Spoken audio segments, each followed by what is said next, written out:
Vozes interativas.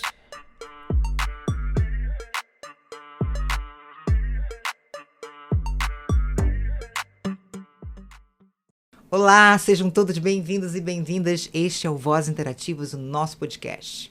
Eu sou Ju Azevedo e 3 vezes por mês, às quintas-feiras, a gente está aqui entregando conteúdo de qualidade para você.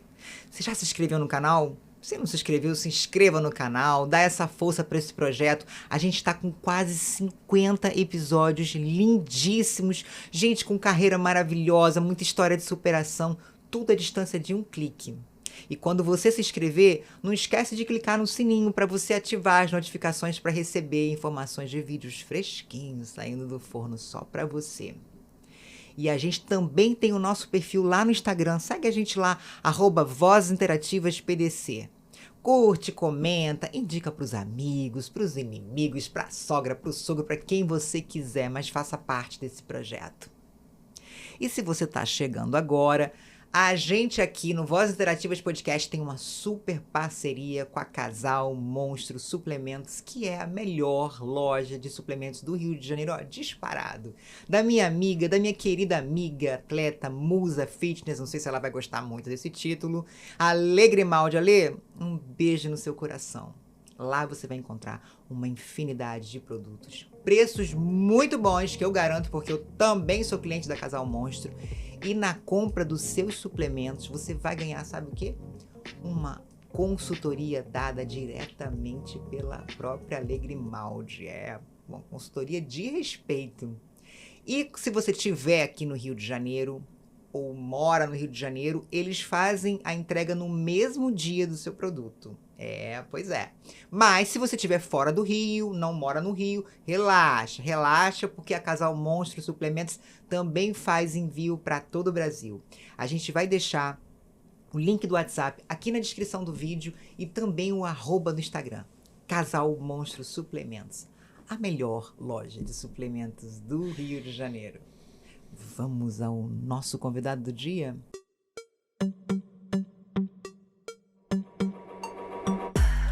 Vozes interativas.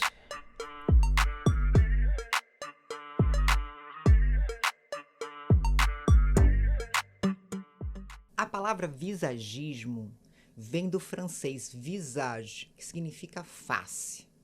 Mas antes de se pensar no que é esteticamente agradável, a gente precisa entender a finalidade e a imagem a quem a beleza, o visagismo vai servir.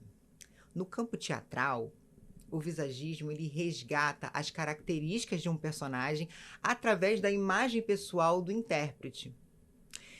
E assim, o que é bonito? O que é feio? Tudo é uma questão de lentes, na verdade.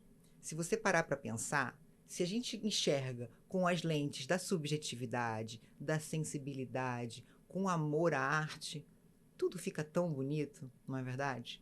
E a gente se desprende dessa coisa dos estereótipos socialmente aceitos. Por exemplo, um ator pode ser envelhecido.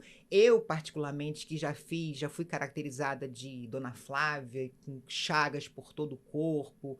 Enfim, realçar expressões que não sejam totalmente aceitas, né, do ponto de vista estético, também tem a sua beleza. O meu convidado de hoje é ator e visagista. E ele é responsável pela caracterização de grandes espetáculos musicais aqui do eixo Rio-São Paulo. Há 11 anos, ele tem um quadro no Mais Você chamado Tapa no Visual. E a gente vai conversar com ele agora. O nome dele? Beto Carramanhos. Tudo bem, querido? Nossa, você sabe que a gente fica emocionado com o que você escreve, né? Desculpa. Sério? É engraçado quando a gente não tem tempo e raras são as oportunidades de falar sobre a gente mesmo, sabe? Então, quando você já deu para perceber que você estuda muito quem você vai trazer aqui, pelo pouco que você falou e o muito que você falou, é uma coisa muito importante para a gente que está aqui. Estou muito feliz de estar aqui. Obrigado. Eu também estou muito feliz, querido. Fiquei emocionado mesmo. Obrigada, que bom, que bom. É muito doido, né? Porque essa coisa que você falou sobre visagismo, você sabe que eu não gosto muito desse termo? Você acredita? Eu sei. É engraçado, né? Porque eu acho que o visagismo você emprega num corte de cabelo, você emprega numa cor, no formato, você emprega no teatro, mas assim, eu acho que o visagismo você emprega em várias coisas. Você usa em várias coisas. Mas no teatro, eu gosto quando fala visagismo para teatro. Eu gosto mesmo é de caracterização. Ou Sim. quando o espetáculo não tem grandes mudanças físicas, que é mais beleza mesmo, eu gosto de simples cabelo e maquiagem, como é no Oscar, assim, eu gosto. Mas eu nem falo nada, porque quando começou essa coisa do visagismo a brotar, foi por conta dos musicais, essa necessidade de perucas e Efeitos, né? efeitos especiais Uhum. e começou assim. O ator, eu gosto também quando o próprio ator faz, eu gosto quando tem aquela ensina, você dá uma dinâmica, você dá um workshop para todo mundo como fazer. Isso é muito legal. Mas essa necessidade de você usar o artifício de perucas para complementar, maquiagem para complementar o trabalho de um figurinista, para dar o visual que o autor ou então o diretor bolou. E eu Uhum. tenho mania de dizer que é um trabalho em conjunto. O nosso trabalho, nós, maquiadores e cabeleireiros, é um trabalho em conjunto com o figurinista, com o diretor e com o ator também. É muito importante quando tem essa troca de todo mundo em comunhão para poder chegar num Um denominador comum, consenso. Sim. porque é muito chato quando o ator é tratado só como um cabide. Não, você vai ser loiro, o personagem é loiro. E eu acho importante o ator chegar para mim e falar: Beto, dá para ser, tem que ser loiro? Por que tem que ser loiro? Eu estou dando um exemplo, mas é mais ou Claro. menos assim. Eu gosto de trabalhar em conjunto. E o maior prazer que a gente tem é quando, às vezes, o ator ele só encontra o personagem quando ele se vê caracterizado. É muito Uhum. comum isso acontecer. É um Sim. prazer incrível quando o ator olha e fala: Nossa, é fulano de tal, sabe? É fulano de tal. Consegui. Isso pra gente não tem preço. E o maior visagismo é aquele que, para mim, é o invisível. Isso é o que eu mais Sim. gosto. No Violinista no Telhado, que foi uma coisa bem interessante, todos tinham peiote e todos tinham barba, porque é uma característica judaica, né? Ainda mais nos Uhum. ortodoxos. E as pessoas achavam que os atores tinham deixado a barba crescer, sabe? É muito importante isso, quando o visagismo também é invisível, não é para aparecer. Diferente do set musical. No set musical era um exagero, eram maquiagens densas e perucas com penteados mirabolantes. É outro segmento. Mas com tudo, só faz teatro quem é doido, porque é uma doideira. Ah, e é apaixonante, né? É, é muito bom. E o que vem primeiro? A carreira de ator ou de É, visagista? eu comecei como ator, jovenzinho, jovenzinho, fazia teatro amador, com companhias amadoras e performances no parque lá do Arpoador Uhum. e tá. Aí eu entrei na. Ai, meu Deus. Aquela ali na 20 de abril, meu nome?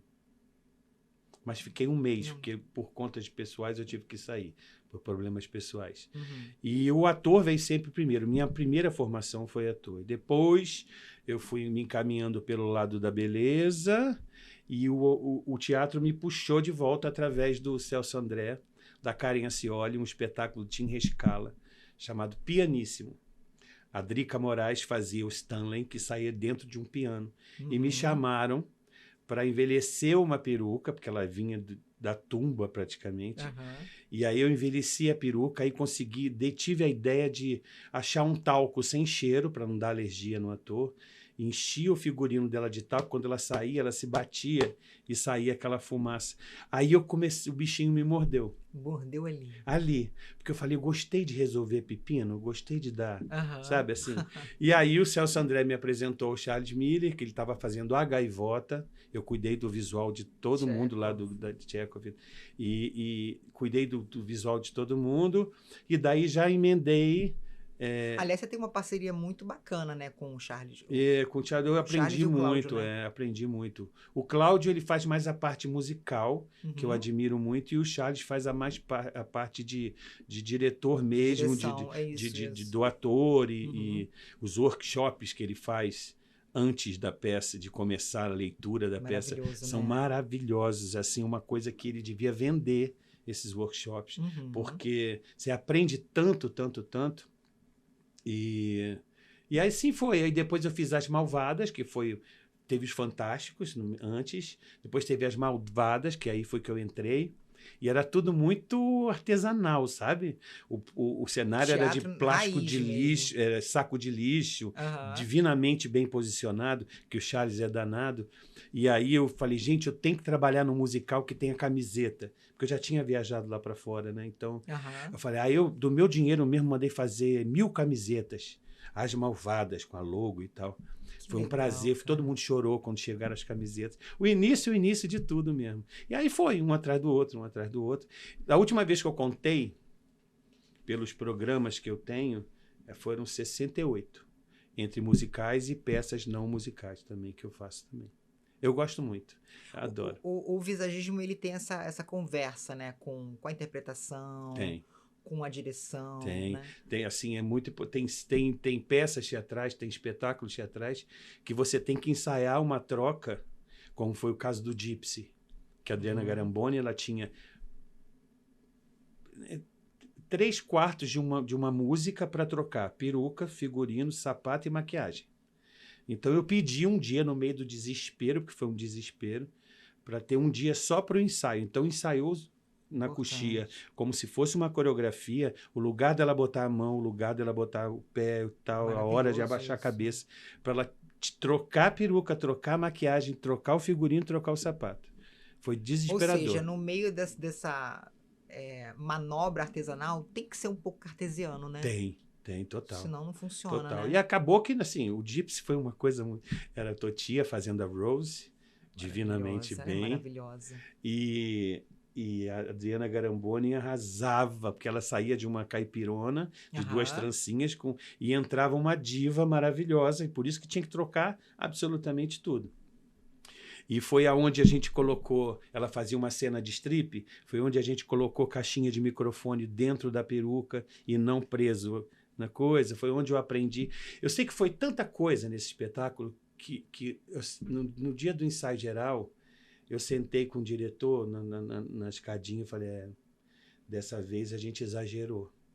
Amanhã vão mandar todo mundo embora porque não está pronto, não. Deu tudo errado.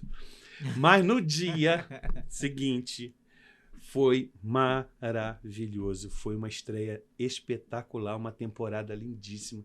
Um dos espetáculos que eu mais tenho saudade. Gypsy. Imagino. Você chegou a assistir um pedacinho dessa entrevista recente da Fernanda Montenegro, onde ela fala sobre a angústia? Sim, eu assisti. É isso. Exatamente, define bem. A gente precisa dessa angústia, sabe? Corre sangue nas nossas veias, Exatamente. né? E a gente tem realmente essa angústia no teatro, né? A gente acha que sempre o prazo está apertado, que não vai dar, não vai dar, não vai dar. Você sabe que eu sonho Isso até é meio hoje. que um combustível. Que é diferente de negativismo, né? Acho que é diferente. Não é o negativismo. Não é. É uma angústia que te coloca em movimento, sabe? Em alerta. Esse alerta que é o importante. Eu acho que se não tiver isso, é igual aquele frio na barriga antes de entrar em cena. Exato. Se você não tiver isso, é melhor parar, porque não vai rolar. Mas é engraçado, eu me perdi agora, que é tanta assunto. Perdão, é que não, você estava falando que achava que não ia dar tempo, né? E no dia seguinte a estreia foi maravilhosa. Eu perdi o raciocínio. Fui eu a culpada. Não, mas você estava falando uma coisa. Você estava falando uma coisa que era super importante. Sobre a angústia, né?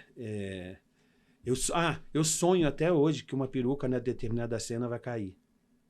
Eu sonho. Graças a Deus, até hoje, nesses anos todos de teatro, nenhuma peruca minha caiu no chão. Mas eu sonho, de tamanha preocupação que eu tenho com isso. Faz parte, né? Você Agora, sabe que se eventualmente cair... O ator vai saber solucionar a questão no personagem. Mas eu acho que é difícil. Mas assim, por exemplo, no Elis. Se cair, eu digo. No Elis, primeira montagem, há 10 anos atrás, 11 agora, Uhum. ela fazia a primeira... Ela entrava com o cabelo, fazia arrastão, com cabelinho. Por debaixo tinha a segunda peruca, que ela mudava, e depois tinha a cena que ela cortava o cabelo curtinho, que ela cantava Alô, Alô, Marciano. Isso na primeira montagem. E aí tirava. Então ela entrava com 3 perucas. Então a minha preocupação... A Laila. E então, ela tem cabelo pra cacete. A touca tinha que ser feita com cabelo molhado. Uhum. Eu fazia uma touca de cabelo molhado e a peruca era de microtule, era toda feita à mão, a curtinha, para não dar volume. Então, assim, era muito doido, porque eu ficava preocupado na hora dos bailarinos, das pessoas, dos atores, de puxar uma, puxar duas. Eu falei, meu Deus, agora vai. Porque se você bota o grampo no sentido contrário e puxa, vai peruca de baixo e vai embora, ela vai ficar de touca na cena. Era a minha maior preocupação. Essas coisas realmente desestabilizam. Eu me lembro que quando eu fiz, na Cal ainda, né, como estudante, mas as peças já eram apresentadas ao público. Porque a partir não sei como é que tá agora lá, mas a partir no segundo ou terceiro semestre a gente já apresentava para o público. A gente estava fazendo As Três Irmãs. E eu tava com a marcha, eu fazia a Olga e a minha colega, né, de turma fazendo a marcha. E aí eu me lembro que um grampo do meu cabelo engatou no cabelo dela. A gente sentada num banco, assim, o final mesmo do espetáculo.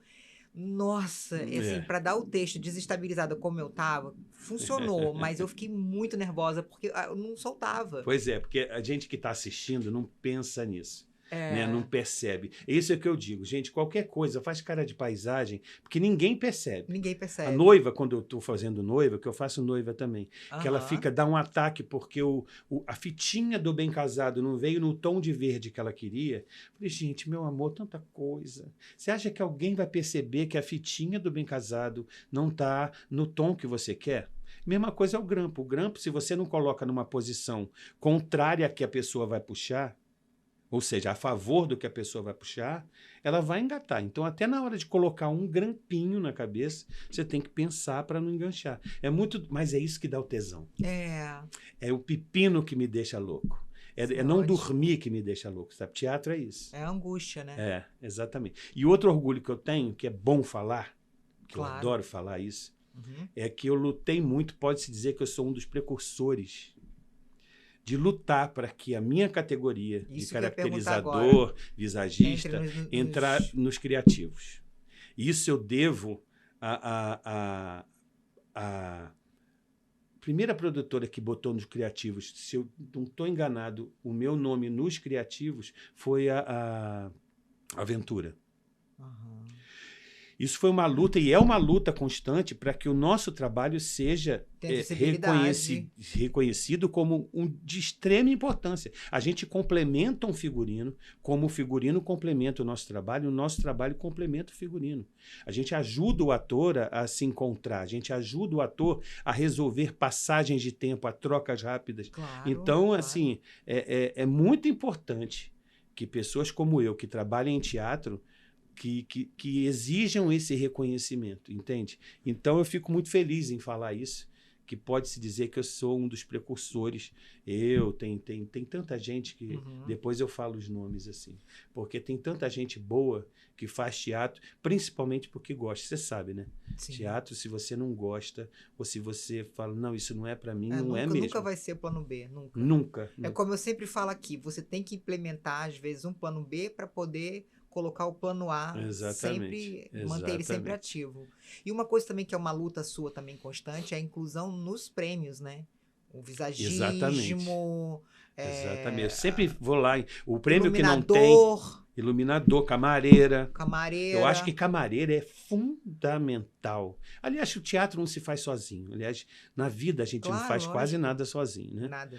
Tudo depende. É um circuito onde não pode ter falhas. Não pode ter falhas. Então, é onde todo mundo tem o seu trabalho, o seu local, sua hora e sua função. Se um falhar, danou-se. Então, eu acho que tem que reconhecer, sim. Todo prêmio tem que ter prêmio para tudo, é quem faz o teatro. O ator está lá, dá a cara a tapa. Também acho. Mas o que tem muitos espetáculos, quando não a maioria, principalmente musicais, tem mais gente trabalhando para o espetáculo acontecer do que atores. Claro. Então eu acho importante reconhecimento, sim. Sim, eu luto com isso. Prêmio que não tem, eu mando recado, abusado eu, né? Assim, eu vou lá, gente, que tal premiar caracterização, maquiagem, Claro. cabelo, camareiro, por que não? Eu estou conseguindo, vamos ver, estou na luta, não vou morrer lutando. Não, mas é isso. A gente morre na utopia, mas é luta constante, né? Exatamente. E luta e angústia e sede, né? De mudança, de um mundo melhor. Eu me pego muito nas amizades que eu fiz durante esses anos todos. Tem atores que passam pelas mãos da gente, passam pela nossa vida, mas tem atores que você tem Deixa sabe? marca, né? O camarim é uma coisa muito pessoal, é uma coisa muito íntima. Eu sei de intimidades de pessoas, de atrizes, de atores, que ninguém sabe. Então, assim, uma confiança muito grande que a pessoa tem que ter em mim e eu tenho que ter na pessoa, porque é uma troca o tempo inteiro. Então, assim, tem atores que são maravilhosos de trabalhar, tem atores que são mais exigentes, tem atores que não estão num dia bom, numa fase boa. Então, você tem que ficar pensando nisso tudo. Uma vez eu fui trabalhar pela primeira vez com a Marília Pêra. E eu juro que eu fiquei nervoso. Imagino. Fiquei nervoso. Beto, você vai trabalhar com a Marília Pêra. Eu falei, ai, tá bom, ai, meu Deus. E já tinham me dito que ela tinha, né, era cheia de mania, de não sei o quê. Eu não sabia de nada. Aí eu falei, gente, eu vou ser eu mesmo, né? Eu vou ser cara de pau. Oi, Marília, tudo bem? Beto, Marília, Marília, Beto. Pum, bater a porta, fiquei eu e ela, assim, né? E é um monstro sagrado para mim, né? Claro, um dos monstros sagrados. Mito, né? Um mito. Mas graças a Deus foi tudo tão assim, ela foi tão generosa, ela só falou assim, olha, só vou te pedir para depois que terminar, 15 minutinhos antes, eu gostaria de ficar sozinha e tal. E aí ficou. Mesma coisa foi com a Fernanda Montenegro, Olha, um doce de maravilha. pessoa, ai, são tantas maravilhosas que eu tive a honra, o prazer de trabalhar. E assim, a Luciana Braga. Ela fez Judy. A Judy. Não cheguei a caracterizar. Ela disse que cada uma tem um jeitinho próprio, né, de aproximar a personagem de si, né? Não, a proposta do espetáculo era ela caracterizar ela de Judy. Na verdade... Era uma maquiagem. Não, era mais o cabelo. Ah, sim. Mas você ensinou para ela, porque ela falou, ela citou você aqui no programa. Foi. Você ensinou para ela, né, o penteado. Era para lembrar um pouco. Para lembrar. Aí eu cortei. E ela fazia sozinha. Ela gosta de fazer. Para trazer essa personagem. Gosta. Tem ator que gosta de chegar cedo, ir pro camarim, ficar olhando e maquiar e tudo e tal. É de cada pessoa. É isso que a gente tem que respeitar. Isso que é o bom de você ser caracterizador, visagista, é o fato de você respeitar o ator, assim, entendeu? Nissete Bruno, sabe? Maravilhosa. Aquela saudosa fez demais, Odete né? Reutemann, qual é o nome dela? Ai, gente, Beatriz Segal, maravilhosa. Nossa, são tantas, assim, monstros. E quanto mais monstro sagrado, mais dóceis elas são, sabe? Mas é impressionante. É impressionante. Eu acho que já venceram tantas etapas na vida, né? E respeitam o trabalho das pessoas. Lógico, humaniza, sabe? Né? Já passaram por tantos pepinos, né? Atravessaram tantas dificuldades que isso tudo... A gente vê, por exemplo, também a simplicidade que é a Fernanda Torres. Ela mesma fala que precisa de muita maturidade, pelo menos no caso dela, precisou de muita maturidade para chegar nesse nível do Oscar, né? Dá um orgulho, né? Dá um orgulho muito grande. Nossa, parece que eu que estava lá recebendo o prêmio. Nossa. De tão orgulhoso que eu fiquei. Eu acho mas você vê que ela venceu muitas coisas, muitas batalhas na vida dela para hoje ter essa... essa generosidade com o público, essa maturidade. É a maturidade. Eu acho que a maturidade te traz um pouco disso, um pouco de paz, um pouco de tranquilidade, um pouco de aceitação, de ver de autoaceitação. De autoaceitação. Você não precisa provar mais nada para ninguém, você está lá e você vê que as pessoas são dedicadas, elas ficam. Nissete, você tem que ir para o camarim porque eu tenho que te maquiar agora. Ela, pois não, meu filho. Ela levanta, vai. É uma coisa. Boneca era. Uma coisa. Eu trabalhei, eu fiz o que com ela? Pippin. E esse é que é o prazer, assim, você participar disso, ter essa vivência. Eu vou dizer, se não fosse tão íntimo essa troca de camarim, de montagem de espetáculo, eu ia escrever um livro só, assim, conversas de camarim. Eu ia contar tudo, mas não posso. Poder você pode, Não, são mas... muitas intimidades. Ah, sim, você está falando... Não, mas você pode escrever de um modo geral as experiências que você As vivencia. experiências, né? Eu tinha vontade não as disso. confidências, entendeu? Essas experiências ricas, E essas cada trocas. espetáculo tem uma história para contar, é impressionante. É difícil um espetáculo. Agora eu estou me preparando que nós vamos fazer agora no segundo semestre a musical Fafá de Belém. Olha, Vai estrear no Maranhão, com direção do Gustavo Gasparani. que legal. E aí ainda vai entrar a fase de audições. Eu estou falando isso porque eu acho que já pode falar, mas assim, já estou nessa onda já do... E fiz o último que eu fiz, Já foi o tá na onda do Paralamas. tacacá. Do pato no tucupi. E o último agora que eu fiz foi o Paralamas. Vital, né? Vital. Foi maravilhoso Elenco também. grande, né? Ou não? Não, são 11 atores. Na verdade, é uma coisa diferente. Já é contemporâneo, não tem grandes caracterizações. Você só vai dar o clima da época, sabe? E é muito legal, porque vários atores fazem vários personagens. Um ator faz vários personagens. Então, você tem que meio que trocar, bota uma franja, tira a outra, bota um boné, tira... Isso é legal. Quando não tem, assim, uma caracterização, a gente pode chamar de cabelo e maquiagem? Eu gosto assim. É porque, assim, eu hoje, quando o espetáculo não precisa de nada, geralmente eu não faço, assim. Eu falo assim, gente, pega um apoio de um salão que trate o cabelo das pessoas, etc, etc. Porque vocês não precisam de visagismo, entendeu? É só fazer uma maquiagenzinha que os atores já estão acostumados a fazer. Isso são espetáculos que realmente não precisam, entendeu? É menos uma cifra para pagar no projeto. Quanto menos pagar, melhor para captar, né? Que é o mais difícil que a gente tem. Então, quando você faz a captação do espetáculo, tem que estar tudo ali. Tudo material de perucaria, né? Material de camarim, visagista. Se tem muita peruca, tem que ter 2 peruqueiros na perucaria para pentear as perucas todo dia, colocar na cabeça. Porque o meu trabalho acaba na estreia. Claro. Eu começo na leitura, visualizo tudo, vou trabalhando, entrego pronto para os 2, 3 ou 4 funcionários, agora na T4F. Não, agora não é mais T4F, eu não sei se é. O Teatro Renault está com Wicked. É muita gente, porque um elenco grande, são muitas e muitas perucas, então você tem que ter uma equipe grande e isso é caro, né? Claro. Um espetáculo musical, principalmente um musical, é caríssimo. Caríssimo. Com certeza. E você acha que você sendo ator fortalece? Ajuda. Ajuda, né? Ajuda porque eu entendo o que a pessoa está sentindo. Sabe, já aconteceu... Você visualiza melhor também o personagem, né? Também. A primeira coisa que eu faço quando eu sou chamado é pedir o texto. E aí eu sento... quando eu tiver tempo em casa, e leio o texto devagar, vou lendo, e já vou formatando na minha cabeça. Aí vou botando por interrogação, a mãe que sai, e depois volta 2 dias depois. Vai voltar com... 2 dias ou são 2 anos? 2 anos. Vai voltar com o mesmo cabelo? Tudo eu vou escrevendo. Eu vou decupando, né? O texto todinho. Aí quando eu vou com a minha decupagem, às vezes o diretor muda tudo. O diretor pode mudar tudo. Não, normal, né? Eu quero todo mundo careca com a cara branca. Aí pronto, muda tudo, eu vou lá e tem que mudar tudo. Uma vez eu fiz um espetáculo, que eu não vou saber o nome, eu acho que o diretor foi Moacir Góes, se eu não me engano. Era um cara, não sei se é o Moacir Góes. Era um forasteiro que entrava numa cidade e tinha uns bonecos pendurados de tamanho natural junto com os atores da mesma cidade.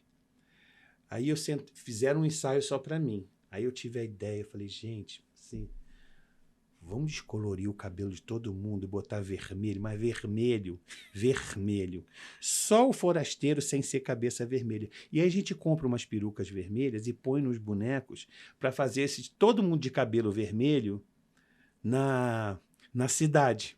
Ele falou, Beto? Eu falei, deixa que eu falo com eles. Aí eu fui, gente...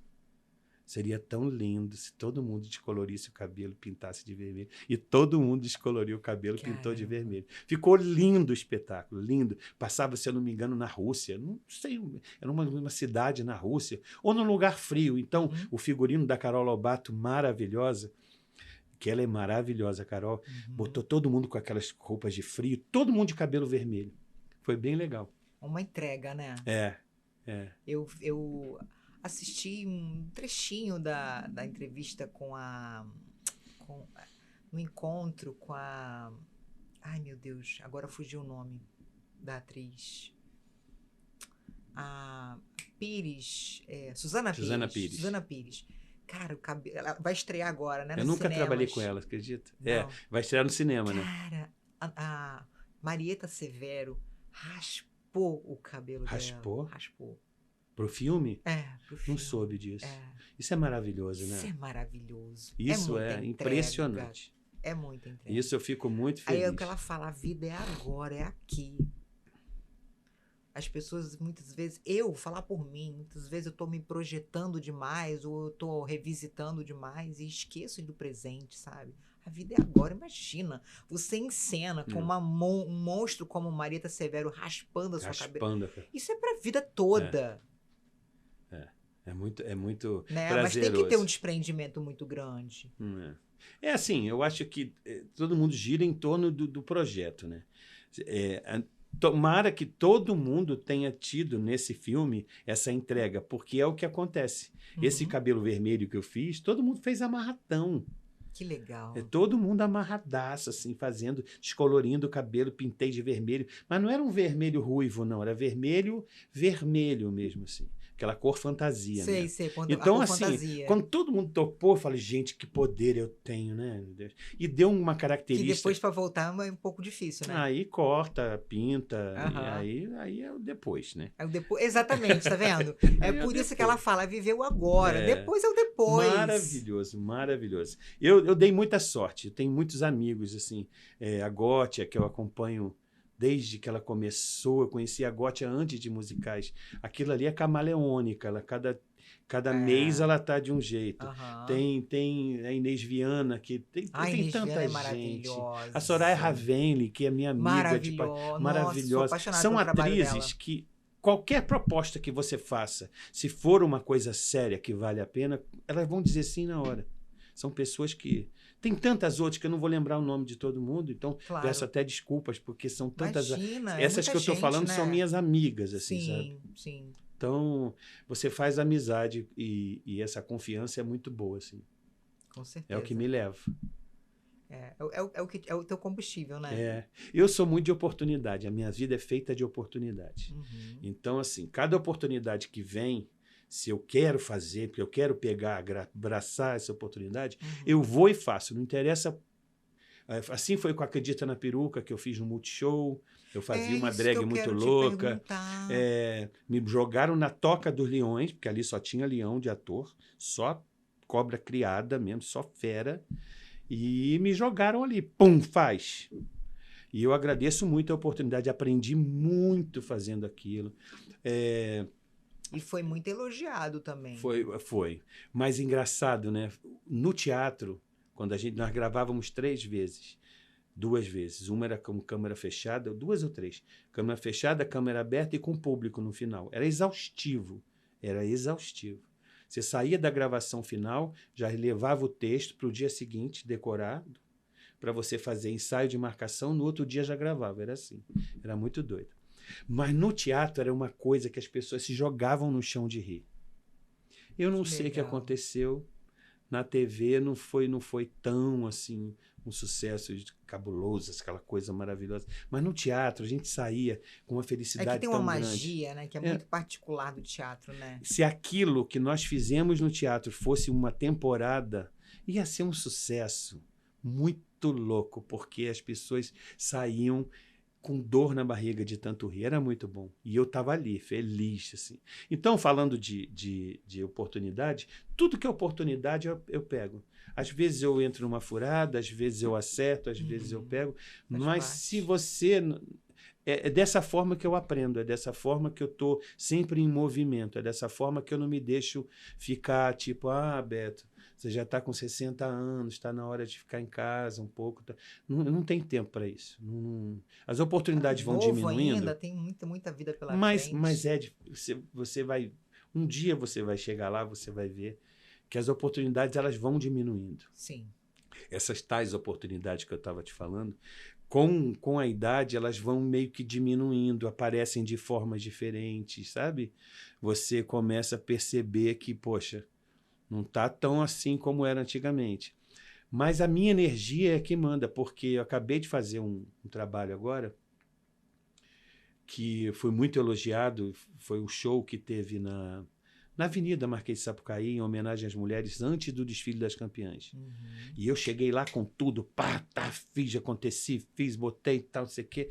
E aí não tem idade. Não tem, Aí não não tem. Porque quando você está fazendo o que você gosta, com pessoas que você gosta, e você não tem essa coisa de porque agora eu tenho 60 anos, será que eu vou aguentar ficar desde meio-dia até 10 horas da noite trabalhando? Né? Você nem sente. Chega uma hora que você Não nem sente sente. porque tá fazendo com amor, tá agarrando a oportunidade, como você falou, né? Que você é uma pessoa Exatamente. de oportunidade, que abraça a oportunidade, Exatamente. né? E quem lida com arte tem esse ritmo, Eu essa sei. disposição. Eu sei, Você não viu Juliana. Maravilhosa Cláudia Hanna agora? Foi Cláudio para Hanna, para a Avenida Paulista, maravilhosa. 62 Para você anos, ver né? que o etarismo Lutando aí existe. contra, lutando lindamente contra o etarismo, né? Mas é o que eu estou falando. Você sabe disso, eu sei disso. A produtora que me contratou para fazer o tal do show na Marquês de Sapucaí sabe disso, mas muita gente não sabe que idade não representa nada, entendeu? Porque você começa a se questionar a qualidade do seu trabalho. Quando você é deixado de chamar, quando deixado de ser chamado. Mas o público estranha. Estranha, eu acho que sim. Poxa, cadê o ator tal, a atriz tal? Tá É. sumido. Eu acho que você tem que dar oportunidade, de novo a oportunidade, da pessoa mostrar se ela é capaz ou não. Que pode ser para determinada coisa ela não consiga. Claro. Entende? Teve uma gravação que eu fiz lá do quadro que eu tenho lá na Ana Maria, que a gente foi no trapézio e não sei quanto metro de altura. Uhum. Isso foi há 10 anos atrás. Hoje, eu subo, eu vou, mas eu não sei se eu faria aquilo que eu fiz há 10 anos atrás. Mas que eu vou. Entendeu? Vai, com certeza.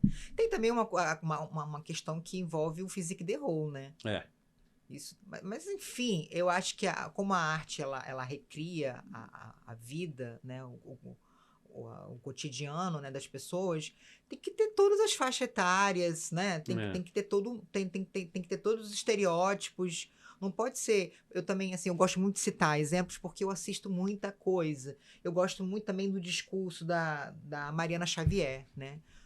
Gente, se lá na sinopse ela fala, não está especificando que é, sei lá, uma pessoa em tratamento de quimioterapia ou não sei, uma musa fitness, por que que eu não posso fazer?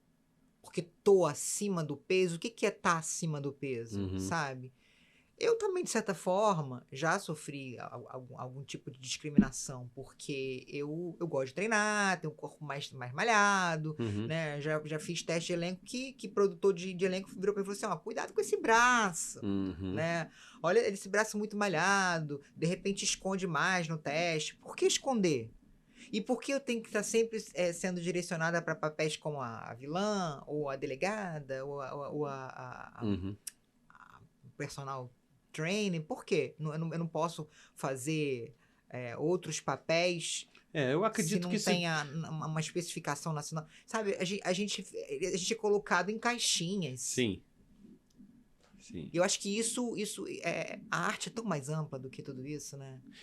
Assim, eu acho que vai da capacidade do ator mesmo. Essa coisa do physique que você disse, aos poucos isso está mudando um pouco.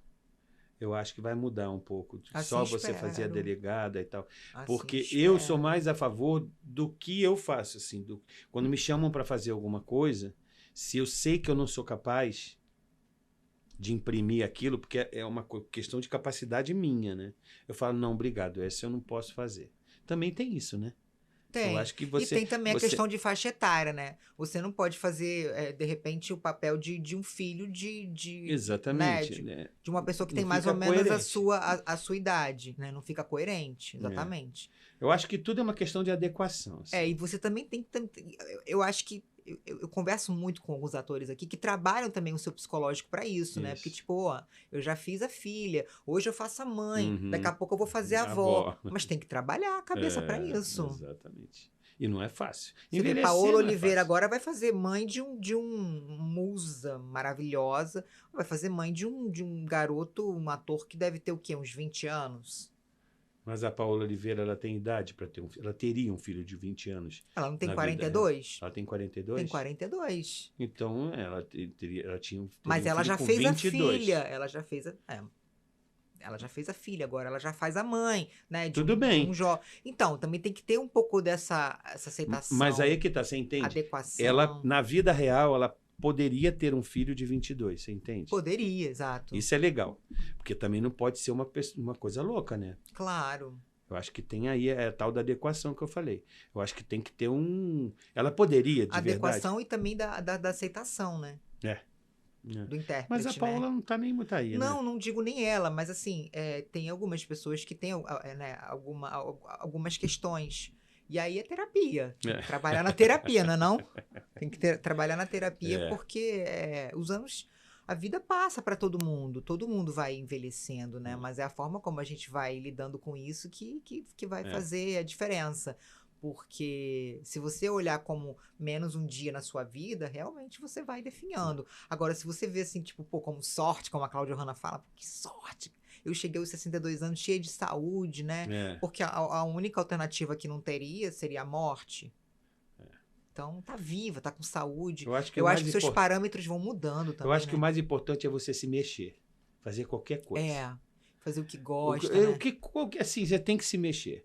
Porque se você se mexe, se movimenta, se você não se permite, eu acho que é um meio caminho andado para você não cair na tristeza profunda. Você não sai cair daquela naquela oficina coisa. diabólica, né? Uhum. Do ócio, né? Eu não quero saber, eu me jogo mesmo. Eu me jogo tanto, porque hoje em dia o corpo ele já não corresponde à minha cabeça.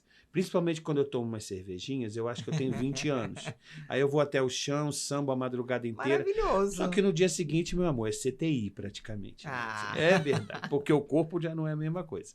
Mas enfim, mas tô lá me jogando, tô lá tomando minha cervejinha, tô lá trabalhando, tô lá fazendo tudo. E isso você nem pensa. Que você tem 60 anos, você fala, meu Deus do céu, passa tão rápido, né? Se você não aproveita as tais oportunidades que eu falei, você tá ferrado. Você tem que pegar tudo, pega tudo e pronto, e faz. Verdade. E por falar em oportunidade, desafio, como é que foi esse desafio de você fazer essa peça, o espetáculo Corta? É outra loucura. É outra loucura, né? Atuando e cortando cabelo de uma pessoa que você puxava da plateia. Isso aí começou quando eu assisti há muitos anos atrás, lembra do Rodolfo Botino? Ele fazia uma peça que ele servia um risoto que ele fazia no palco e ele servia para a plateia. E eu assistindo, eu saí de lá e falei assim, um dia eu vou fazer isso com cabelo. Eu cá comigo. E isso ficou na minha cabeça, ó, até que o louco do Juliano e o Beto Jarrim, Juliano Almeida, da Animarte Produções, toparam e o Corta nasceu. Corta nasceu já cheio de problemas, porque de última hora nós já tínhamos o teatro, já tínhamos data de estreia e não tínhamos a atriz a atriz não deu certo, não quis fazer. Por outros problemas, tudo problema. Aí entrou a Dadá Coelho nessa história. Em um mês, nós ensaiamos e estreamos. Num mês da peça pronta, o Teatro Clara Nunes pega fogo. Pegou fogo. Ficamos 9 meses esperando a obra ficar pronta para reestrear o Corta. E por aí vai, tanta coisa. Mas era um prazer enorme. Eu até postei hoje nas minhas redes sociais que hoje é o Dia Mundial do Teatro. E era um prazer a cada sessão, porque a Dadá fazia a Celeste, uma louca de uma manicure doida que infernizava a minha vida. E o texto era texto, toma lá da cá, eu levantava, ela cortava, eu levantava, ela cortava. E, ao mesmo tempo, a gente pegava alguém da plateia, porque no final das contas, todo mundo ia para lá para cortar o cabelo também. Eu falava, bom, gente, para começar o espetáculo, eu preciso... Você vem assistir o espetáculo e sai com o cabelo cortado. Eu preciso de uma corajosa. Alguém se habilita? No início, a gente botava alguém na plateia de standinho, assim, tipo, se ninguém levantar a mão, mas no meio, pro final, todo mundo levantava a mão. Eu tinha que escolher, assim, era muito louco. E a peça rolava... Você cortava vários cabelos? Não, eu cortava um só por espetáculo. Tá. Porque eu cortava, finalizava, escovava, Meu e no Deus. final ela agradecia. E no dava final. o texto com Tudo, o secador descia, funcionando? tudo. Na hora da secagem, era a única hora que a Dadá fazia meio que um stand-up. Ela descia, brincava com as pessoas, e eu falava assim, a deixa era, Dadá, vamos embora para casa, tô cansado. Essa era a deixa. Para ela cantar a música, que era... aquela, diz essa loucura e dizer que não te quero. Evidências. Ela cantava Evidências, e aí eu acabava de terminar. Quando ela terminava Evidências, eu virava a cadeira e a gente terminava a peça mais ou menos por aí. Ela nunca esperou essa deixa. Ela cantava Evidência sem ver se eu estava terminando ou se eu tinha terminado o cabelo ou não. Então era uma tensão tão grande, todo espetáculo. A coxia ficava assim, todo mundo assim, ó, com medo, pegava cada cabelo difícil para burro, mas no final dava tudo certo. E o mais legal desse espetáculo... É um desafio isso, né? Você dividir a tua atenção para o texto, para a plateia e para o cabelo. Muito doido. Muito louco isso. Muito doido. E dava muito certo. E no final, quando as pessoas vinham agradecer, elas agradeciam por ter se divertido tanto. Era tão bom ouvir isso. Que legal isso. Esse feedback Você voltava para casa com uma sensação tão boa de tarefa cumprida, sabe? Assim, Era muito bom. E aí, minha filha, outra oportunidade que apareceu, que eu, peguei. E fui muito feliz. Hoje eu postei com saudade mesmo. Quem sabe não volta aí o Corta 2, né? Com certeza. E quem fala muito bem desse espetáculo é o Hilton Castro. O Hilton, Hilton, seu amigo maravilhoso, Hilton é um amor, né? Hilton é um puta de um ator, né? Ele é demais. Um poeta também de mão cheia, Ele né? escreve, ele pinta, ele faz artesanato, ele faz tudo. Ele faz tudo. Ele é um multiartista. E tudo que ele faz bem. Vamos ver um vídeo com ele? Vamos. De vocês? Tem vídeo? Tem vídeo. Tem videozinho. Tem que botar o fone? Tem que botar o fone. Ah, meu Deus. Patéticos.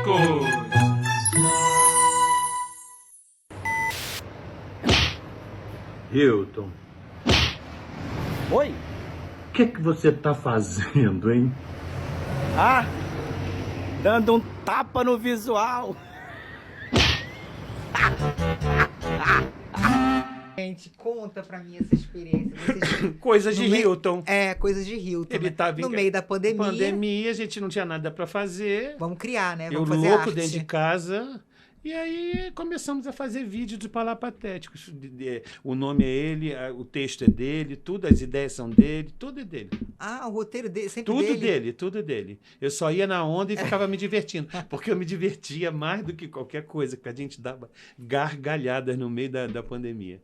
Ele é um amor de pessoa, eu amo ele. Assim. Ele é, sim. Ele é. E qual foi a maior lição que você tirou, assim, desse período de pandemia? Além de tudo que a gente passou, né, das mortes, enfim, várias questões envolvendo vacina. O que te pegou, assim? Eu acho tanta coisa, assim, tanta coisa que eu posso te dizer, que me ensinou, mas eu acho que o que ficou, eu acho que o que ficou mesmo para mim é saber que a gente não é nada, né?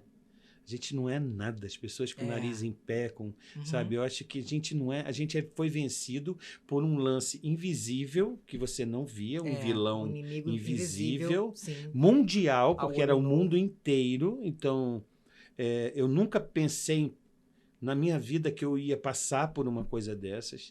No início eu achei que como eu sou otimista para tudo, eu achei que era férias forçadas. 15 dias, já né? passa. Em 2 meses está tudo certo. E começou aquela coisa, eu juro que eu comecei a entrar em parafuso. O Hilton foi fundamental. E assim, eu acho que o que fica é isso. Eu dar valor hoje em dia, eu não esqueço.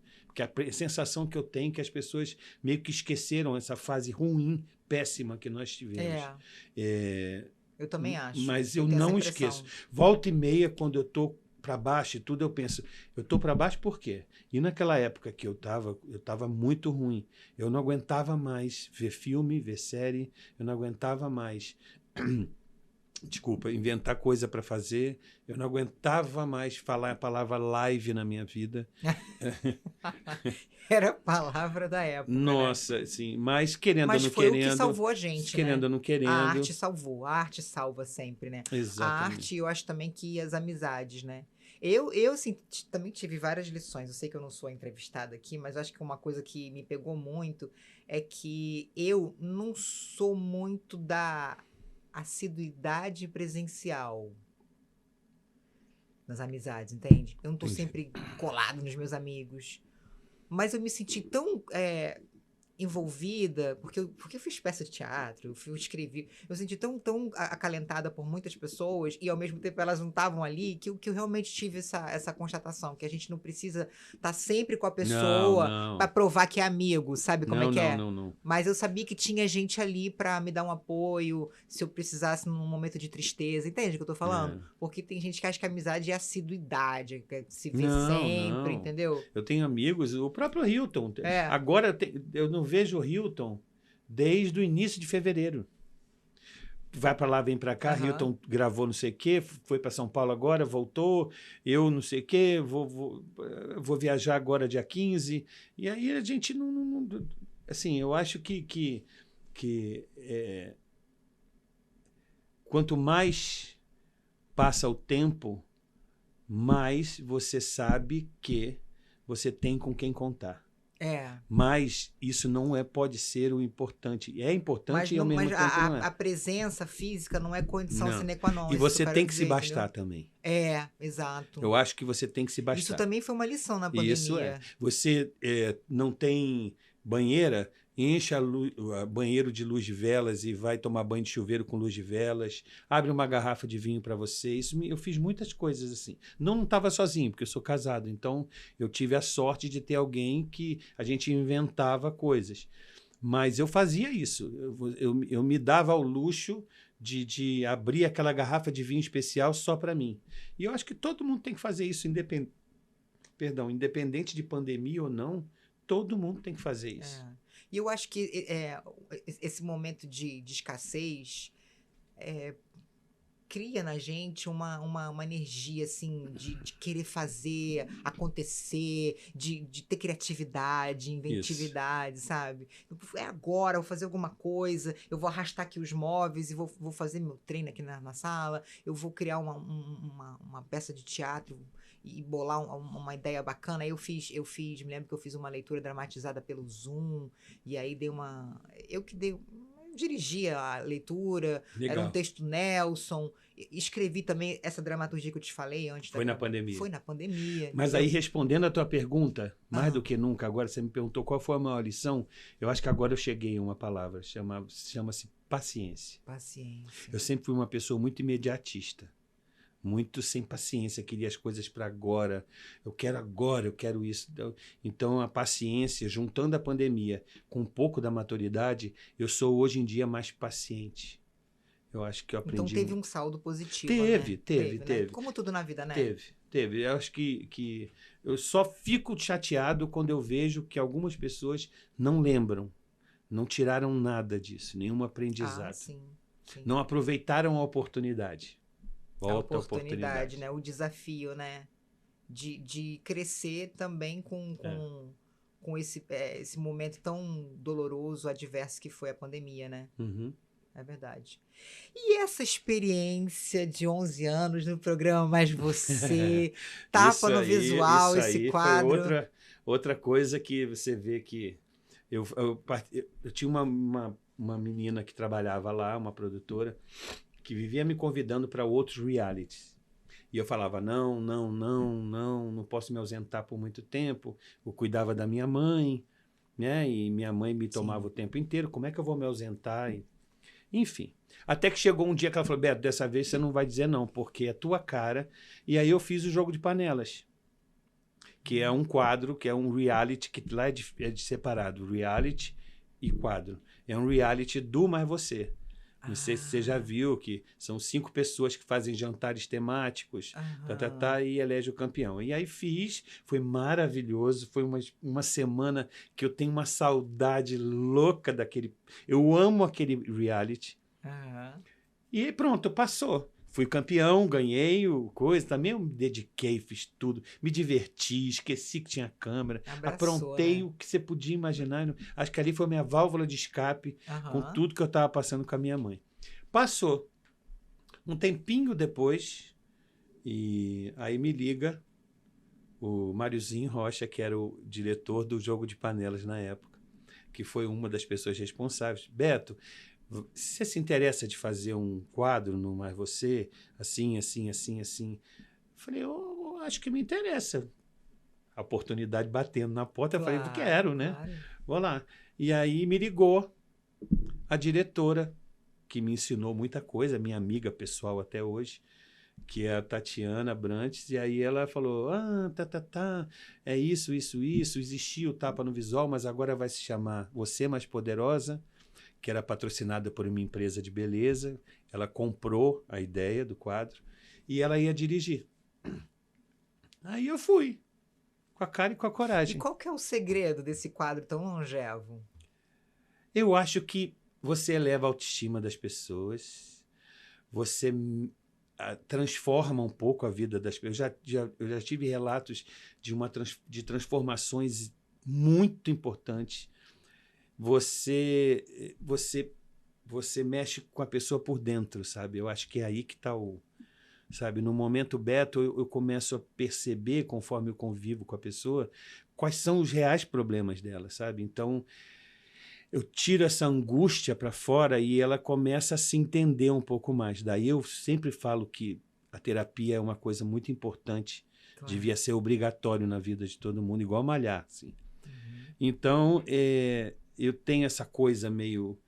E eu acho que ele faz tanto sucesso, esse quadro, primeiro que é feito com verdade.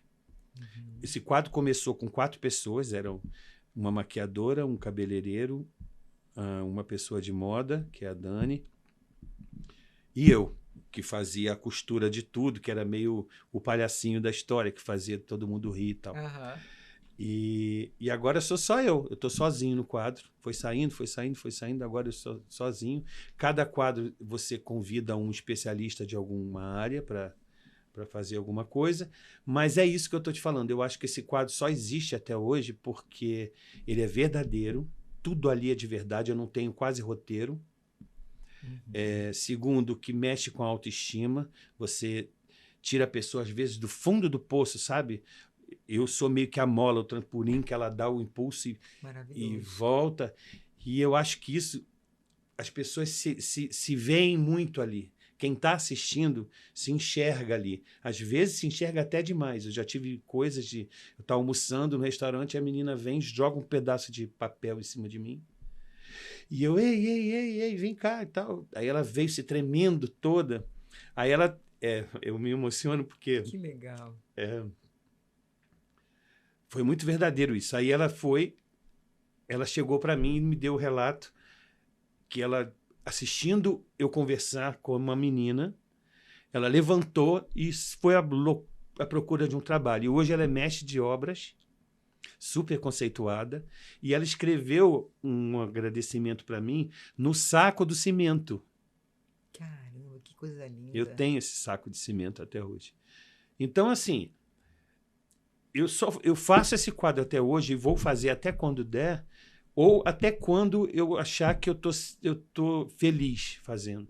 O quanto é verdadeiro aquilo, o quanto eu me dou para aquilo, sabe? Enquanto fizer sentido, né? Enquanto fizer sentido. Porque o dia que não fizer mais sentido, eu não quero mais fazer. Mas, assim, eu acho que o sucesso está aí. É com a verdade, é com a emoção que eu tenho, só em falar, sabe? Então, é isso. E eu tô lá e vamos ver. Ele é trimestral, né? Mais ou menos. Assim, depois da pandemia, quando a Ana se mudou para São Paulo e faz tudo em São Paulo, a coisa deu uma desajustada e está indo por um caminho, sabe? Então, nós fizemos 2, 3 já se passa... Não, ano passado nós fizemos 4, eu acho. Esse ano nós já passou um, fevereiro, e não sei se em janeiro passou. Agora eu vou gravar, acho, não tenho certeza ainda, porque nada é certo, eu vou gravar em outro estado, que não seja São Paulo e não seja Rio. Eu não posso dizer onde é, porque... Claro. Mas assim, aí eu vou gravar. Aí, acho que nesse ano deve passar mais 2 ou mais 3. Tá assim, não tem... Já chegou, teve ano que o quadro era mensal. Eu gravava todo mês, o Brasil todo. E a Tatiana Brant, que foi minha grande mentora, né? Porque ela, hoje em dia, eu sou muito curioso, né? Porque eu aproveito as oportunidades, mas eu sou fuxiqueiro. Eu quero saber por que a luz, por que a câmera está assim, por que não sei o quê. Então, a posicionar na câmera, defender, abrir em cânone para todo mundo poder... Então, essas coisas que eu fui aprendendo... quem lucra sou eu. Você pegou ainda a época do outro louro, né? Sim, do Tom. O Tom, né? Sim, era um amor de pessoa. Que tristeza, né? Um amor de pessoa. Foi muito triste, realmente. Mas, assim, é isso, assim, eu sou muito feliz, queria muito... Teve épocas que eu fazia matérias extras para o Mais Você, eu gostaria muito de voltar a fazer, porque uma vez eu fui fazer uma matéria sobre botas. Bota. Uhum. No avião eu fui lendo. Você é muito estudioso. Eu sou. Então, assim, quando aterrissou em São Paulo, era na 25 de março que a gente ia gravar. Eu já sabia tudo sobre botas. Tem que ser, né? Você tem que estudar. É tal da... A Vivi Demarco, que foi... tal da oportunidade que você agarra com os dentes, né? A Vivi Demarco, que foi uma das responsáveis por eu entrar lá, ela falou, Tati, a Tatiana a gente chama de Tati. Dá uma olhada naquele menino ali, ele é menino de televisão, aquilo ali é bicho de televisão. E aí foi isso. Eu agradeço muito a Ana, né, porque ela me aceitou com carinho e tudo. A Vivi, ao Marinho Rocha, falei o nome dele agora, esqueci. É o diretor que eu falei. Bom, e a Tatiana Brant, que me ensinou a linguagem de TV, que é completamente diferente do teatro. Completamente. Né? Completamente. E é isso, eu estou muito feliz, sou muito feliz. Assim. Esse programa no Multishow, ele já é posterior também à sua entrada no Mais Você, né? Mas aí é outra coisa. Sim, mas aí você já tinha mais ou menos já saber como funciona, né, a dinâmica do audiovisual. Mas ali é complicado. Acredito na Peruca, era muito doido, porque era teatro para a televisão. Tinha um pouco de histrionismo, né, do teatro, né? Você gravava no teatro, aí era muito doido, que eu não sabia. Às vezes eu exagerava, às vezes eu tinha que... Mas eu digo essa coisa de estar num set, câmera... sim, câmera. Câmera é muito... Eu acho que a câmera ensina muito a gente. Ensina muito, muito. Eu aprendo muito aqui também. Todo dia eu aprendo alguma coisa. Eu acho que a rotina, a repetição faz você ir melhorando. Eu apresento agora também, vou apresentar a 4ª temporada agora, Mato Grosso do Sul, um reality sobre marcenaria. Olha. Eu apresento o reality. Se você pega Mas você então eu faço tudo. Camaleão mesmo, né? Se você pegar o primeiro e pegar o terceiro, você vai ver visível a diferença. Com certeza. De postura, de entonação, é completamente. Então agora eu falo para as pessoas, gente, só assiste o terceiro. O terceiro tá legal. Não, mas deixa eu pegar a evolução, pô. Mas é muito divertido. É legal ver essa evolução. Ainda mais num mundo que eu não entendo, né? Fita de borda, por exemplo. Agora eu sei o que é fita de borda, o que é o MDF e tal. Então, assim, eu só aprendo. As oportunidades vão vindo, eu só aprendo. E você, por falar em oportunidade, já teve oportunidade de caracterizar algum ator de morto? De morto, não. Ou me caracterizaram de morto. Ou moribundo. Numa série que eu fiz também, do GNT. Pra GNT, de um tiro e tal. Mas de morto eu nunca caracterizei. É só Halloween, mas é só aquelas maquiagens de feridas e tudo, mas um trabalho legal que eu tenho que enfatizar, que o mérito é 60% dele, que é o Pietro, que é um grande caracterizador que trabalha muito com próteses. E eu trabalhei com ele na comissão de frente da Mangueira, quando eu falava de Cartola, Jamelão e Delegado. Era um menino de 20 e poucos anos, que nós transformamos eles em Cartola, Jamelão, Delegado. E assim, trabalhar com o Pietro é uma aula a cada vez que eu trabalho com ele. Nós fizemos juntos a pintura de arte e tudo. Mas o mais legal disso tudo foi uma das pessoas da Mangueira, no dia do teste final, que nós fizemos os 3 antes, para a diretoria ver, os coreógrafos, etc. Quando o Cartola desceu do caracterizado, vestido já, uma pessoa que conheceu o Cartola, que era da diretoria, estava subindo a escada que o Cartola estava descendo. Ela levou um susto e começou as lágrimas. Eu estava perto, vi. Ela falou, meu Cartola, meu Cartola. Menina, aquilo ali para mim. Eu falei, bom, já está pago o trabalho que dá um trabalho. Imagina. Esse tipo de caracterização, de você fazer próteses você tem que tirar molde, a pessoa tem que ficar parada. Aí vai para o artista, que é o Pietro, fazer os moldes. E o mais artístico ainda é você colar o molde na face que não tenha divisão com... Nesse Beleza Fatal agora, tem muita prótese. Quando eles aplicam que o cara vai para a prisão, que o Marcelo Serrado, que o outro que é prisioneiro, que está lá com um baby look e tal, que quer um rosto diferente, aquilo tudo é prótese. E é assim, hoje em dia o Brasil não deixa nada a dever, nada, para ninguém de fora, porque por muito tempo isso aqui não existia. Não existia nem cosmético importado. Claro. A MAC você tinha que trazer de fora. Criolan você tinha que trazer de fora. Hoje em dia você tem tudo aqui. É muito mais fácil. E o talento existe. O brasileiro é danado. O brasileiro é um povo, né? Ele agarra tudo com os tentáculos. É muito mais talentoso do que quem já teve tudo o tempo inteiro de mão beijada. Porque o Eric Rezepek, por exemplo, que foi um grande caracterizador... E ainda tem uma coisa que é sui generis, né? Que é esse jeitinho brasileiro. Às vezes ele não funciona muito bem, mas quando você coloca esse jeitinho brasileiro para funcionar da forma correta, nossa, ele vai que vai, maravilhoso. Mas Marlene Moura, Eric Rezepek são caracterizadores que são da época que não tinha nada disso aqui. Então fazia sarampo, marquinha com não sei o quê, com barbantinho, com colinha. Tinham que se virar, e se viravam muito bem. Limão, né? Brasileiro é muito talentoso, nessa área principalmente. O brasileiro é danado mesmo. E já que a gente está falando dessa criatividade, de abraçar as oportunidades, você também trabalha com noivas, né? Hoje em dia nem tanto, sabia?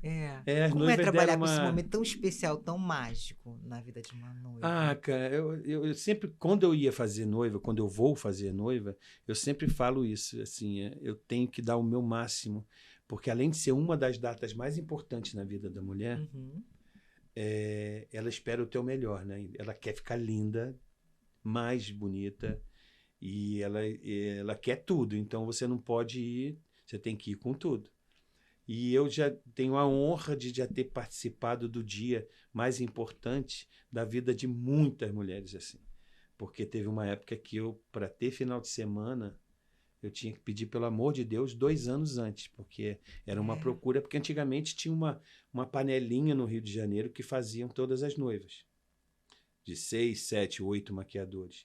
Aí veio rede social, aí veio Instagram, e aí isso começou a meio que, essa panelinha foi desfeita, vários profissionais começaram a aparecer, e hoje você vê profissionais que fazem as suas carreiras no Instagram.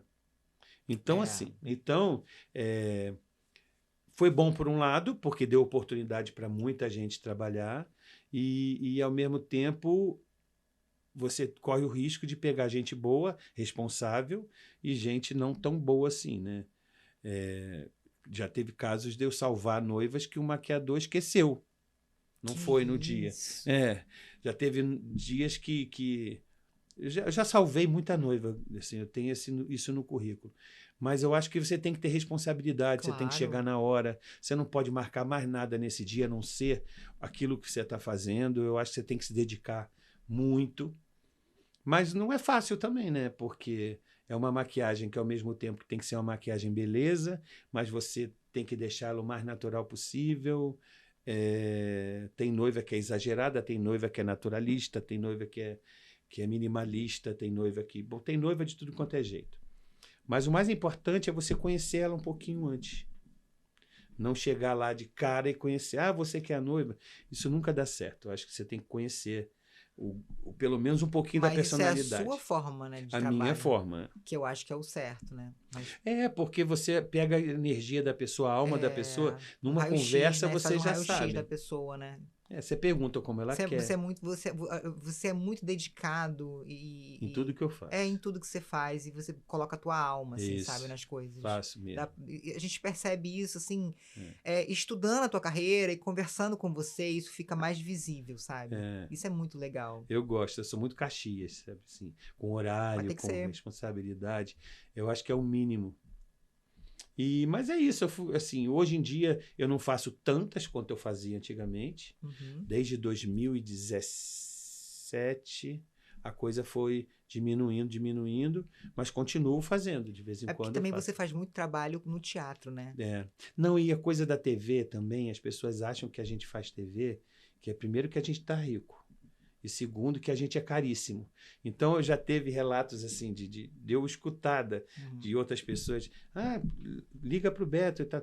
Beto não, Beto é caríssimo, pelo amor de Deus. E não é nada disso, né? Assim, quem faz TV não é rico, gente.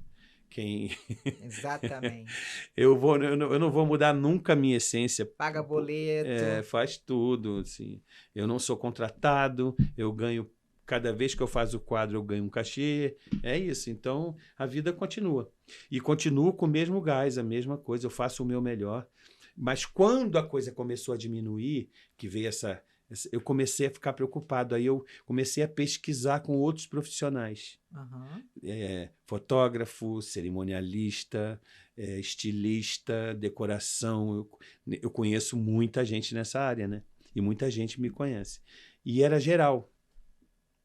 Então, os casamentos hoje em dia eles estão sendo feitos de formas diferentes, muito mini wedding, sabe? Aqueles casamentos mais enxutos.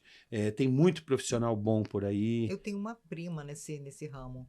Ela tem um blog chamado Colher de Chá. Vou pesquisar. De repente eu até conheço já. Ela também é igual você, assim, bem dedicada, bem atuante na área dela. E aí, você também faz a caracterização de muita... Você tem uma relação com samba, com as escolas de samba? Eu faço muita comissão de frente. Você faz muita comissão de frente, né? Na verdade, não é a escola que me contrata. Quem me contrata são os coreógrafos. Aí, onde os coreógrafos vão, eles me chamam, eu tô indo. Então, Carnaval é uma paixão para você? Ou é só um trabalho? Já foi. O paixão é o trabalho da comissão. Esse, por exemplo, que eu falei, o Cartola Jamelão Delegado, foi um desafio. Eu fiz o Chacrinha da comissão de frente da Grande Rio. Eu era o Chacrinha, então eu me automaquiei, fiz o visagismo de toda a... Era muito legal. Essas coisas eu gosto. A escola de samba, eu sou de uma época que você ligava a televisão, você sabia qual escola estava na avenida. Caprichosos de Pilares era sátira, caricatura, etc. União da Ilha era colorido, não sei o quê. A Portela era azul e branca. Hoje em dia, eu acho que o próprio mercado exige, né, aquela coisa. Eu acho que é tudo muito padronizado. Hoje em dia ganha quem erra menos. Né? Quem comete menos erros.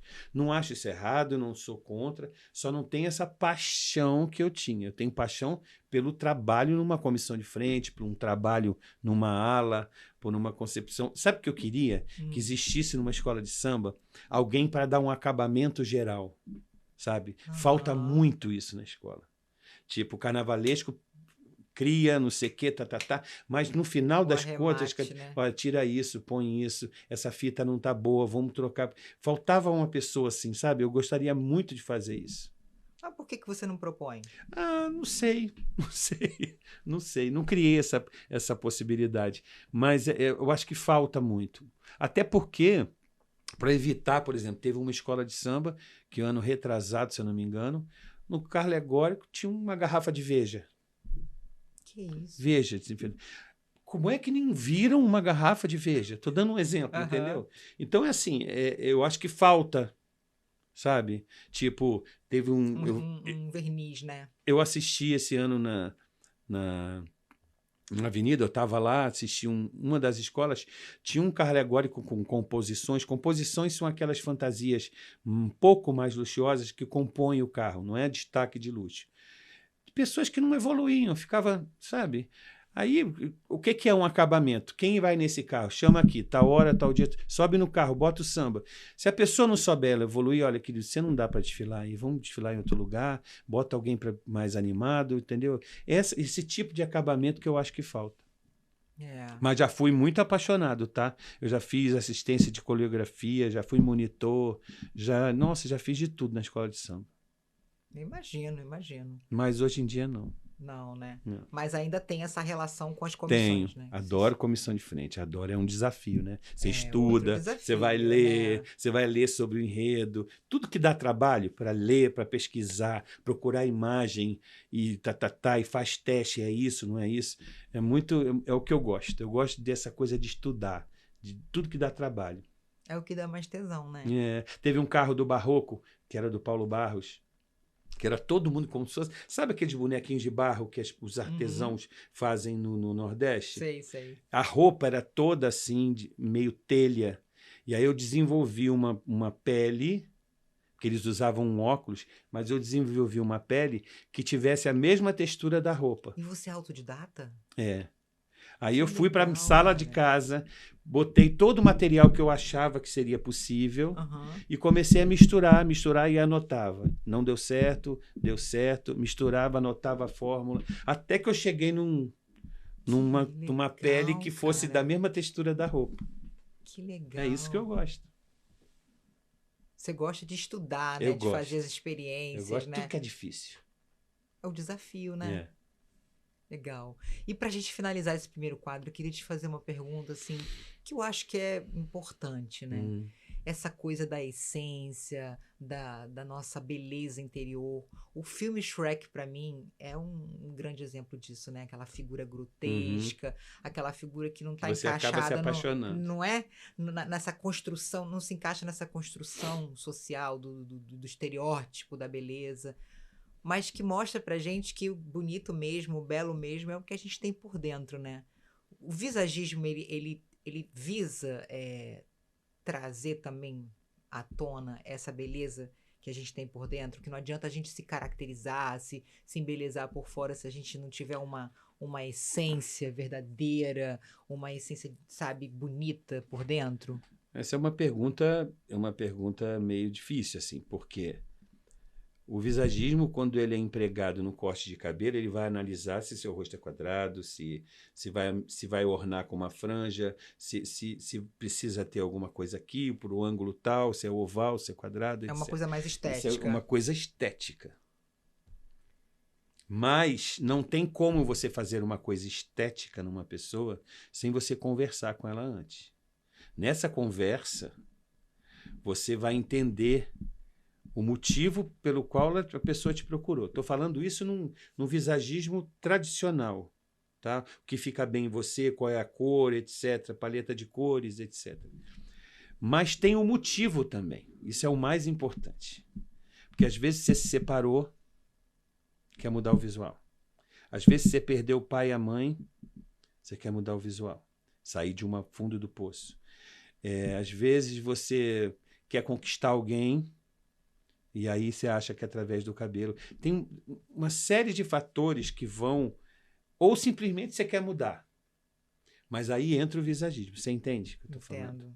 É óbvio, se eu puder juntar os dois, de dizer o que fica bem para você, se você não está se sentindo bem, porque eu acho também que é muito por aí. Eu posso não gostar, mas se a própria pessoa estiver se sentindo bem, tá aí. A maquiagem, para mim, é um estado de espírito. Você entende? Assim, se você está bem com você mesmo, se você se gosta, se você está feliz do jeito que você está, para mim a maquiagem já está feita. Entendeu o que eu estou falando? Não adianta maquiar uma pessoa para se transformar em outra se a pessoa não está bem. Não adianta. Então, com visagismo é isso. Essa pergunta é muito complicada porque você pega uma coisa técnica e junta com uma coisa Mais subjetiva e emocional. Então, por exemplo, que eu vou te dar, tem mulheres que eu falo que eu não vou fazer nada quando eu sei que aquele impulso que ela está tendo de cortar curto, por exemplo, eu vejo se vai ficar bem, aí é o visagismo, olha, isso aqui vai ficar legal, tal. Mas às vezes eu não faço, porque eu sei que no dia seguinte ela vai se arrepender. Uhum. Aí o que eu faço? Você volta para casa, dorme, porque eu aprendi isso muito tarde também. A tal da paciência tem a ver com você dormir. No dia seguinte, você faz a metade das burradas que você ia fazer. Você fala a metade das coisas erradas que você ia fazer. Se pelo simples fato de você não ser imediatista. Dorme, acorda no dia seguinte, é outro dia. É outra parada, é outra história. E tudo pode mudar, sabe? Tudo muda de um dia para o outro. Então, às vezes, essa pergunta que você me fez é difícil responder por isso. Porque depende de muita tem um coisa. lado do tecnismo, né? E tem um lado da subjetividade, né? Da essência humana, né? E também acho que a figura do Shrek também traz pra gente uma mensagem de autoaceitação, né? Porque não sei se isso acontece com você na prática, mas eu acho que tem pessoas que querem milagre, né? Tem gente que entra com o cabelo da Vanessa da Mata e com uma foto da Glória Pires. Que são dois cabelos totalmente diferentes. E tem gente que é assim. Então, é complicado. Você não pode brincar com uma coisa dessa. Aí você pega, alisa o cabelo da Vanessa da Mata, faz o corte da Glória Pires, com o cabelo alisado. No dia seguinte, quando ela acordar, vai ser o quê? Saindo do salão escovado, etc. É uma coisa. No dia seguinte, para o dia a dia, é outra. Você tem que ter uma sensibilidade para não fazer, às vezes, aquilo que a pessoa vai se arrepender amanhã. Aí que está o profissional, aí que está a emoção, aí que está o Shrek. Shrek é o Shrek porque ele é feliz. Ele é feliz. Ele é feliz, ele vive no mundo dele, ele não está nem aí para. Isso é maravilhoso. É a autoaceitação. Ele é feliz. Então ele acaba se tornando lindo pela essência dele. Isso. Pela nobreza dele, pela inocência dele. Sim, exatamente. Né? Por isso que eu quis. Eu sabia que você ia me dar uma resposta super à altura do que eu imaginava, porque a figura do Shrek, para mim, é a figura da autoaceitação, sabe? É da essência. Isso é muito importante quando a gente vai passando de uma certa idade, que você começa a chamar a atenção por outras coisas que não seja o físico também. Uhum. Né? Por mais que você se cuide, por mais que você tenha uma assiduidade com você mesmo em termos de respeito, você às vezes chega uma época que você vai ter que se tornar atraente de outras formas também. É através de o que a pessoa sente quando está do teu lado, é através da forma como você fala, é através da cultura e da educação que você tenha. Isso tudo. Porque ninguém aguenta uma ninfeta linda, deslumbrante, agressiva, chata, que fale besteira o tempo inteiro. Ninguém aguenta isso. Então, eu acho que juntando o autocuidado com você se conhecer, se tratar, é uma terapia, lê muito, estuda, seja feliz, faça o que você tenha vontade de fazer. A expansão do conhecimento e do autoconhecimento também traz uma beleza... É incrível. Incrível, né? E com esse trabalho mais estético, fica maravilhoso, né? Então, acho que eu respondi um pouco Muito bem, muito altura. Porque não é só cortar o cabelo que vou te transformar na coisa mais... Exatamente. Você não vai transformar o Shrek, por exemplo, num príncipe encantado. Não. Na verdade, ele é o príncipe à maneira dele, né? Mas você não pode querer que o Shrek seja aquele cara forte, sarado, que vem num cavalo alado. Ele é um ogro. E eu já deixei de fazer... é bonito como ele é. E eu já deixei de fazer muita gente por conta disso. Eu não penso no dinheiro, nunca. Nunca penso no dinheiro que eu vou ganhar quando eu estou fazendo alguma coisa. O seu combustível é o desafio, é a paixão, não né, vou pelo fazer. trabalho. Não vou fazer, você não está preparada para isso. Uhum. Vamos dormir, vamos acordar, vamos pensar depois. Não vou fazer. Tá Mas pelo menos isso eu deito a cabeça no travesseiro e vou dormir feliz. Ótimo. Olha, eu amei a sua resposta, amei. De verdade mesmo. A figura. Eu sou fanzaça da história do Shrek. Para mim é isso, é a essência, é a autoaceitação que, conciliado a esse trabalho do visagismo, vai ser algo Você ajuda. Ajuda. Mas você não transforma a pessoa. Aliás, na verdade... É um realce, né? É um você realce. ajuda, É um realce. Você dá um pontapézinho lá, mas Sim. se você não... Mudar é muito difícil, né? Você mudar hábitos também é muito difícil. Porque a mudança também tem que ser de dentro para dentro fora. E é tão difícil. Eu acho que, na minha opinião, a gente muda algumas coisas, mas a essência muito você não muda, não. Você não consegue mudar. Exatamente. Você se adapta, mas mudar, é verdade, você não muda. É verdade. Para a gente finalizar, então, esse papo maravilhoso, eu queria te fazer 2 perguntas. As perguntas que eu faço no final. Quem você considera uma voz interativa no meio artístico? Uma pessoa que faça bons trabalhos, uma pessoa que defenda suas bandeiras? Uma voz e por quê? Ih, menina, agora...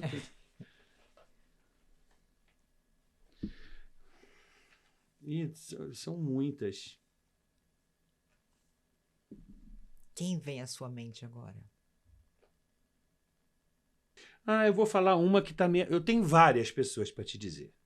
Várias, mas vou falar uma que está afastada, mas sempre me passou uma coisa boa, sempre me passou uma pessoa que é firme, que estuda, que é inteligente, que eu não tenho nem grandes admirações, quer dizer, eu admiro pelo que ela é e ilustra bem a sua pergunta, que é a Marília Gabriela.